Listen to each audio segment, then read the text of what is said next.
Rasulullah sudah mengalami duluan, tapi Rasulullah tolak. Katakan pamanku sama mereka, jangan itu yang ditawarkan kepadaku. Letakkan matahari di tangan kananku, letakkan bulan di tangan kiriku, aku tidak akan berhenti berdakwah ini, menyebarkan agama Islam ini. Tinggal pilih, Islam hidup atau saya mati. Nah, ini saudara-saudara sejarah yang dialami Rasulullah. Pahit Rasulullah itu, menderita Rasulullah itu, menyebarkan Islam Rasulullah menderita. Pergi ke Taif bukan disambut dengan pisang goreng dan roti, dilemparin batu oleh orang Taif, sehingga Rasulullah luka. Malaikat Jibril menawarkan jasa, hai Muhammad, angkat tanganmu, minta sama Allah, kami para malaikat siap untuk menggerakkan bukit-bukit di Taif ini untuk menghimpit umatmu. Tapi apa jawaban Rasulullah? Wahai Jibril, bukan itu yang saya minta. Justru saya mohon kepada Allah, Allahumma hdi qaumi fa innahum la ya'lamun. Ya Allah, berikanlah hidayah kepada umatku. Umatku menyakiti karena dia tidak mendapat hidayah dari Engkau. Berikanlah hidayah kepadamu, kepada mereka. Subhanallah. Ada enggak dijabung orang yang begini kira-kira? Kalau sudah disakitin orang, datang orang, bagaimana? Kalau saya tempelin orang, oh persilahkan. Inilah akhlak Rasulullah Sallallahu Alaihi Wasallam. Nah, saudara-saudara, inilah riwayat. Dengan kekerasan gagal, embargo ekonomi gagal, lalu dengan cara damai gagal. Akhirnya bangsa Arab memutuskan untuk bermusyawarah, bertempat di Darun Nadwa. Bapak-bapak kalau yang sudah pernah haji, kira-kira di Pancoran Mas itu 50 meter. Di situ tempat rapatnya toko-toko kuris kalau sudah dalam keadaan darurat. Dan rapat ini tertulis di dalam Al-Quran. Wa idh yamkuru bikal ladzina kafaru liyuthbituka aw yaqtuluka aw yukhrijuka wa yamkurun wa yamkurullah wallahu khairul makirin. Ingatlah engkau Muhammad, tatkala mereka si kafir-kafir ini mengadakan tipu muslihat, ketika rapat di Darun Nadwa ini hadir iblis yang berupa manusia, berpakaian rapi, yang orang Mekah tidak ada yang kenal. Ketika tidak, siapa Anda? Saya datang dari Riyadh. Karena saya mendengar Anda mau bermusyawarah, saya hadir untuk nyumbang pikiran. Ikutlah rapat. Pertama kali mereka memutuskan tangkap saja Muhammad, masukkan ke penjara. Kalau Muhammad tidak ditangkap, dia masuk kampung, keluar kampung, masuk desa, keluar desa, desanya, lidahnya Muhammad itu manis, gampang diterima oleh orangnya. Maka satu-satunya tangkap Muhammad, masukkan ke dalam penjara. Iblis angkat tangan. Kata iblis, tidak ada gunanya Muhammad ditangkap. Mengapa? Muhammad tuh keluarganya orang bangsawan semua, orang besar-besar, orang gede-gede, nanti pasti akan dibela oleh keluarganya. Tidak ada gunanya. Usul lagi, kalau begitu usir saja Muhammad dari negeri Mekah ini, supaya tidak ada di Mekah, usir ke luar negeri. Iblis berkata, usul ini sangat berbahaya. Kalau Muhammad diusir dari Mekah, nanti dia di luar negeri berdakwah. Kalau pengikut dia nanti jadi besar, pasti kita akan diserbu dari luar negeri. Bahaya usulmu. Ya. Ditangkap, masuk penjara, nggak ada gunanya. Diusir keluarga berbahaya. Hasilnya Abu Lahab ketok palu. Kalau begitu, bunuh saja Muhammad ini. Iblis berkata, inilah yang benar. Segala usahamu sudah gagal semua. Dengan kekerasan gagal, embargo ekonomi gagal, diajak damai, ditawarin tahta, harta wanita gagal. Satu-satunya bunuh Muhammad ini. Masya Allah. Akhirnya Abu Jahal memutuskan seluruh suku-suku di Arab dikumpulkan semua pemuda-pemudanya dengan pedang terhunus, diperintahkan untuk mengepung rumahnya Rasulullah Sallallahu Alaihi Wasallam. Muhammad keluar, potong leher. Itu perintahnya. Kemudian darahnya minum oleh seluruh suku di tanah Arab ini agar tidak terjadi perang suku. Semua kepala suku minum darahnya Muhammad. Dikepunglah Bu ke rumahnya Rasulullah itu. Bu, ya Allah, tidur lagi. Saya pidato setengah mati, ibu nunduk ke bawah, tidur setengah mati.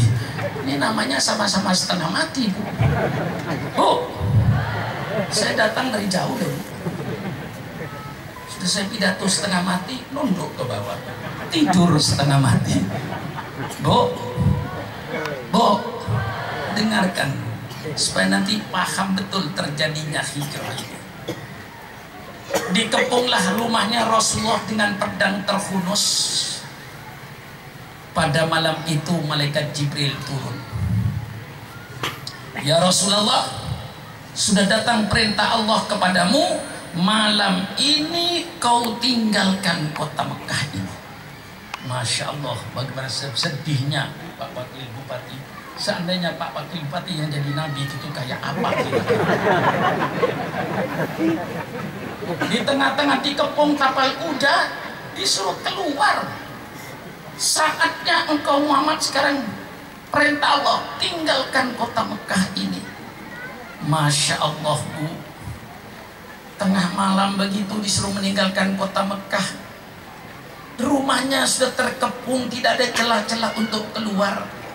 Allah kasih petunjuk, ambillah kau pasir, bacalah qul huwallahu ahad 3 kali, bacalah oleh engkau qul a'udzu falak 1 kali, bacalah engkau qul a'udzu binnas, kemudian bacalah kalau engkau waja'alna min baini aydihim sadda wa min khalfihim saddan fa'alsanu fa la yubsirun.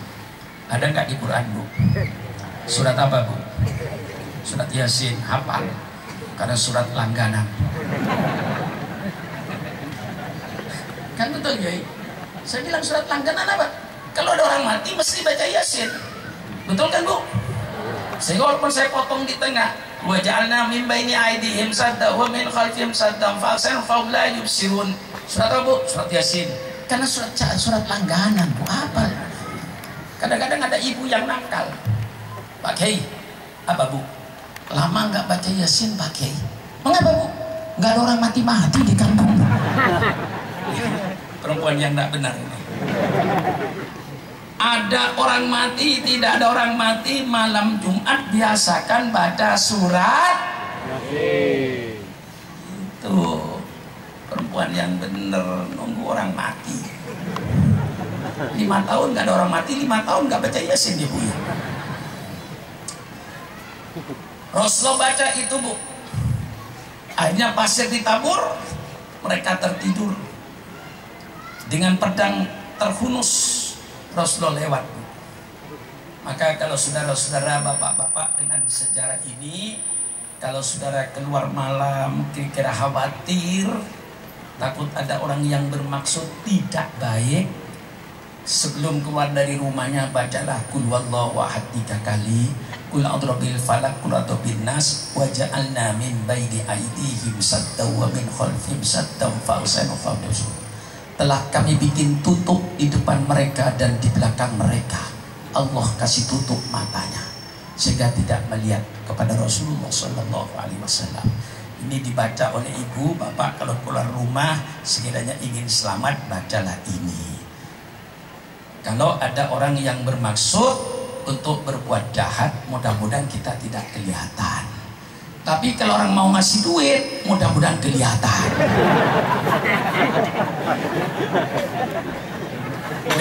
Kalau ada orang mau ngasih duit sama saya tuh saya nggak kelihatan, kan rugi saya.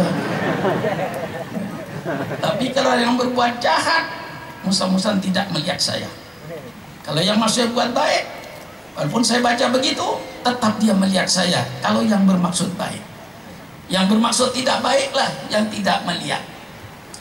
Rasul keluar, Bu, langsung ke rumahnya Abu Bakar Siddiq radhiyallahu anhu. Sayyidina Abu Bakar sudah paham suaranya Rasulullah. Assalamualaikum. Waalaikumsalam. Ada apa Rasulullah malam-malam? Abu Bakar, malam ini Allah perintahkan kepada saya dan kau tinggalkan kota Mekah yang kita cintai ini. Tumpah darahnya, kampung yang sangat dia cintai, harus ditinggalkan pada malam itu juga. Ini terjadinya hijrah, satu hal yang luar biasa. Abu Bakar Siddiq membuktikan sabda Rasulullah. Rasulullah bersabda, la yu'minu ahadukum hatta akuna ahabba ilaihi mimmalihi wa waladihi wa walidihi wa nasi ajmain. Tidak sempurna imanmu sehingga aku lebih dicintai olehnya daripada hartanya, daripada anaknya, daripada bapaknya, dan di seluruh manusia yang ada. Baru imannya seorang mukmin sempurna kalau sudah meletakkan Rasulullah di atas segala kecintaannya.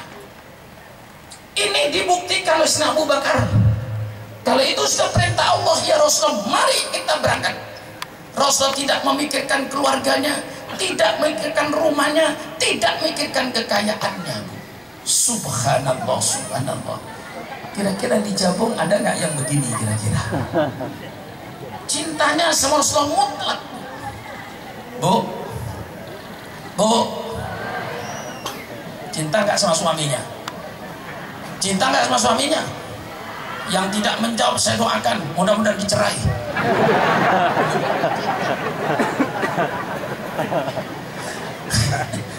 Bu, cinta nggak sama suaminya? Bapak-bapak, cinta nggak sama istrinya? Yang tidak menjawab sudah punya cadangan di luar rumah ini.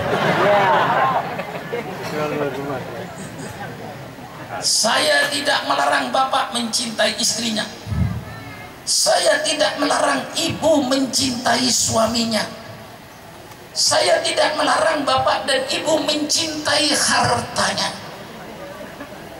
Tetapi yang saya minta, kecintaan kita pada Rasulullah di atas segala kecintaan yang ada. Lebih cinta kepada Rasulullah daripada siapapun saja di permukaan bumi. Kalau ingin imannya sempurna. Saya tidak melarang ibu mencintai suaminya, tapi letakkan kecintaan kepada Rasulullah di atas kecintaan kepada suaminya. Kalau saya ditanya, Pak Supran mana lebih cinta sama istrinya dengan Rasulullah? Saya lebih cinta sama Rasulullah dengan tidak mengurangi kecintaan saya pada istri saya.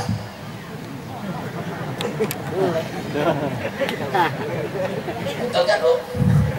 Kalau saya tanya oleh ibu, mana Pak Supran lebih cinta? Sama Rasulullah atau sama istrinya?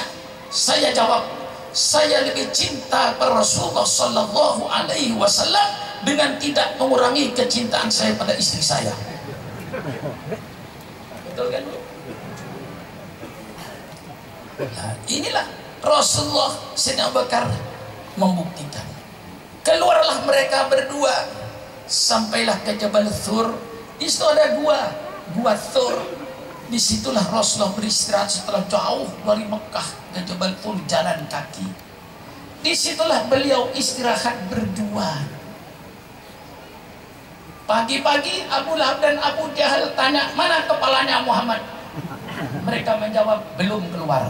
Tidak mungkin tidak keluar, sudah siang begini. Didobrak pintunya, tidak ada. Yang ada Sayyidina Ali karramallahu wajhah. Kemana Muhammad? Saya tidak tahu, saya tidur, kata Sayyidina Ali. Lalu mengadakan sayembara. Kata Abu Jahal, barang siapa yang menemukan Muhammad hidup atau mati, 300 unta. Satu unta itu kayak ukurannya 3 kerbau. Jadi kalau 300 unta itu 900 kerbau dicabuli. Siapa yang menyerahkan Muhammad hidup atau mati, 300 unta. Mereka berpacu mencari. Ketahuan ada 4 kaki di pasir. Ya, di padang pasir kan ketahuan kalau ada kaki. Ini pasti kakinya Muhammad dengan Abu Bakar. Telusuri terus. Sampailah ke permukaan gua Tur itu. Wa yamkurun wa yamkurullah wallahu khairul makirin. Mereka mengadakan tipu muslihat dan Allah yang menjawab tipu muslihat mereka. Dan Allah sebaik-baik yang menjawab tipu muslihat itu. Labah-labah diperintahkan untuk bikin sarang rapi, tidak robek. Merpati bertelur. Begitu dia sampai langsung berteriak, tidak ada orang, tidak ada orang, tidak ada orang. Itu sarang labah-labah tidak robek. Kalau ada orang mesti robek. Tidak ada orang. Sayyidina Abu Bakar berkata sama Rasulullah dalam gua itu, ya Rasulullah, seandainya mereka melihat kakinya sendiri, Rasulullah pasti melihat kita berdua. Satu-satunya sahabat yang tertulis dalam Al-Quran, sekian ribu sahabat, hanya Abu Bakar yang tertulis di Quran. Idhuma fil ghar idh qala li sahibihi la tahzan innallaha ma'ana. Tatkala dia berdua berada dalam gua, siapa berdua itu? Muhammad dan Abu Bakar. Idh qala li sahibihi, tatkala berkata pada sahabatnya Abu Bakar, la tahzan innallaha ma'ana. Jangan kau sedih Abu Bakar, Allah bersama kami. Itu dah di dalam Al-Quran. Yamkurun wa yamkurullah wallahu khairul makirin. Mereka membuat tipu muslihat, Allah yang membuat tipu muslihat untuk mereka. Dan Allah sebaik-baik membuat tipu muslihat terhadap musuh-musuh Rasulullah dengan tidak tulim. Hanya labah-labah yang suruh membuat sarang. Subhanallah. Setelah 3 hari barulah Rasulullah berangkat lewat jalan tikus. Karena Rasulullah tahu, kalau saya lewat jalan biasa, pasti yang ngejar saya nanti ketemu lewat bukit-bukit yang tidak dilalui orang. Subhanallah. Ketika saya haji yang pertama, Kiai, tahun 75 saya ke Mekah itu, saya menangis ketika saya naik bus melihat bukit-bukit yang hanya batu dan pasir, batu dengan pasir yang panasnya begitu. Nabi saya dahulu naik unta jalan kaki, naik unta jalan kaki, menelusuri bukit-bukit yang panas ini. Sedangkan saya ke Mekah naik ke bis, itu pun masih mengeluh. Naik ke bis masih mengeluh.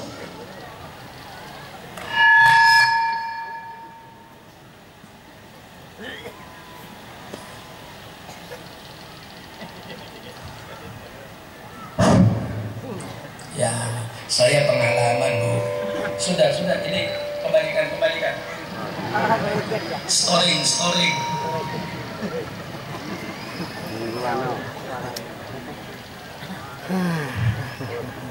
Dah, story. Iya, tadi itu Wakil Bupati nggak pengalaman pidato sih. Kalau saya sudah pengalaman, Pak Bupati. Tadi dicopot ini supaya suruh pegang. Kalau megang pidato 1 jam, megang ini kan kesakitan saya.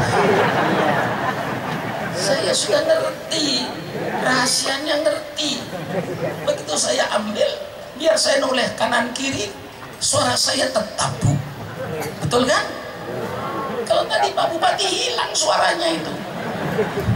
Saya nggak hilang, walaupun saya noleh ke sana nggak hilang, noleh ke sana nggak hilang karena posisi bibir saya sudah saya atur posisinya.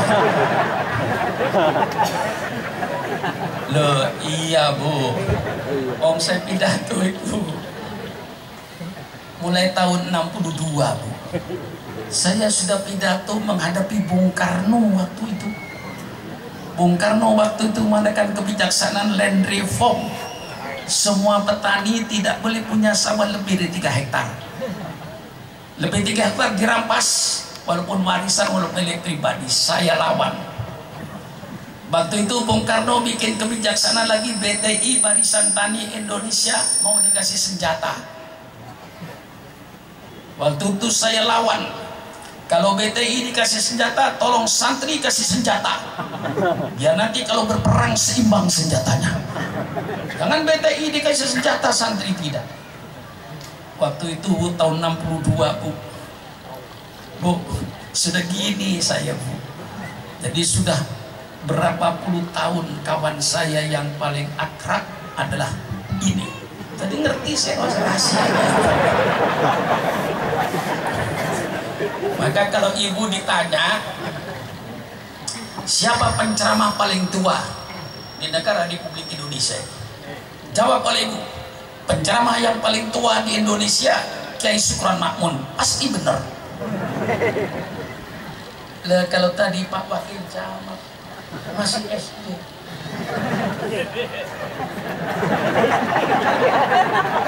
Masih SD sudah mendengarin pidato saya.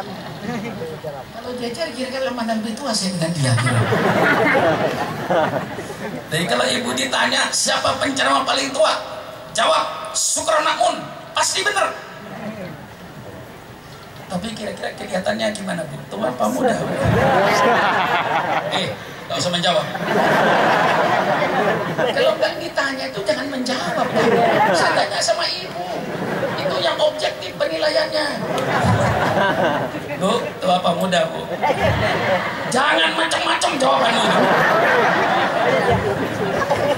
Yang jawab tua itu yang benar. Terima kasih.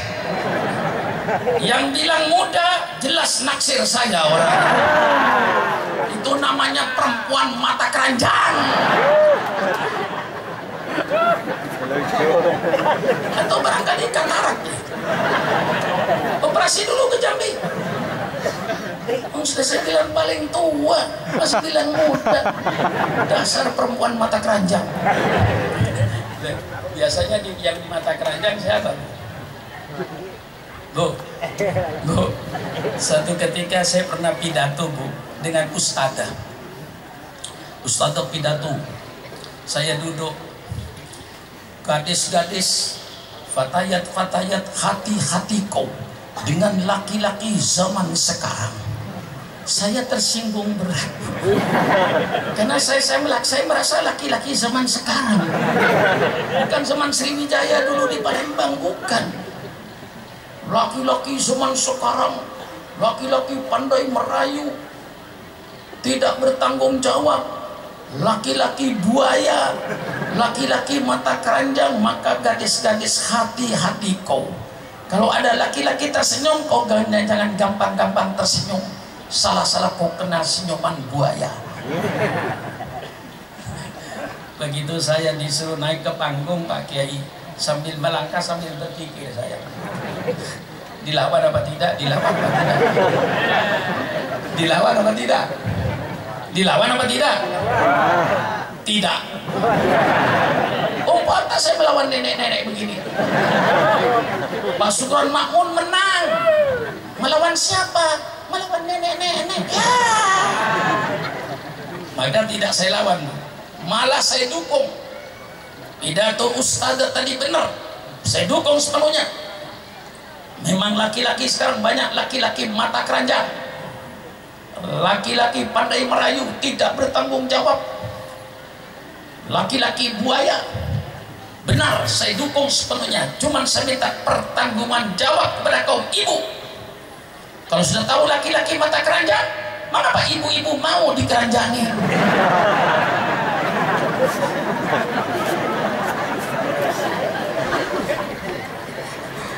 Siapa yang menang ya? Maka jangan dilawan, Bu. Jangan dilawan, Bu. Nah, inilah saudara-saudara, pahitnya Rasulullah berdakwah, penderitaan Rasulullah berdakwah, jalan kaki 426 km dari Mekah ke Madinah, di bawah terik matahari untuk membawa panji-panji Islam, untuk menyebarkan Al-Quran, untuk menyebarkan sunnah Rasulullah dengan segala penderitaannya. Oleh sebab itu para kiai, para mubaligh, usikum wa iyaya binafsi bitaqwallah. Saya berdakwah, Masya Allah, tidak seperti Rasulullah berdakwah dengan segala penderitaannya.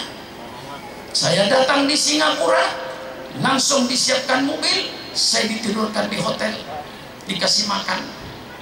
Saya datang di Kuala Lumpur, jemput dengan mobil. Saya datang di Negeri Sembilan, jemput mobil. Saya datang di seluruh Indonesia. Hari ini saya berada di Jambi. Kemarin malam di Jawa Timur. Seminggu yang lalu di Nunukan. Ya, untung istri saya sabar. Iya, karena saya perjanjian, Bu. Saya jadi istrimu, taken kontrak. Di rumah suamimu, di luar rumah kepunyaan umat Islam. Jangan diganggu. Kalau diganggu, detik ini persilakan pilih. Tidak berani istri saya, milih dicerai yang mau antri kok.